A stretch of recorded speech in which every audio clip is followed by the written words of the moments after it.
এই ছেলেটা তার দাদার শেষকৃত্যের সময় দাদার পকেটে একটা মোবাইল ফোন রেখে দেয়, আর যখন দাদাকে দাফন করা হয় তখন সেই ফোনটাও তার সাথে মাটির নিচে চলে যায়। কিছুদিন পর ছেলেটা দাদাকে খুব মিস করতে থাকে, তাই সে সেই ফোনে একটা মেসেজ পাঠায় যেটা সে দাদার পকেটে রেখে দিয়েছিল।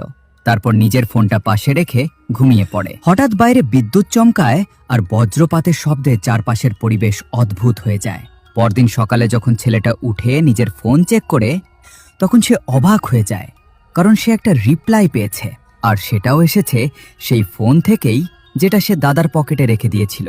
কিন্তু মেসেজে কিছুই বোঝা যাচ্ছিল না, শুধু অদ্ভুত অদ্ভুত অদ্ভুত চিহ্ন ছিল, যেন কোনো কোডে লেখা।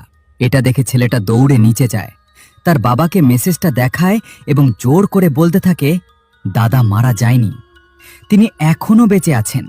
কিন্তু তার বাবা এটা বিশ্বাস করে না, উল্টো বলে এসব বাজে কথা। তবুও ছেলেটা থামে না, সে ঠিক করে এই রহস্যের শেষ পর্যন্ত যাবে। তাই সে দাদার কবরের কাছে যায়, আর কবরের ভেতর থেকে সে যা শুনতে পায় তা ছিল একদম শিউরে ওঠার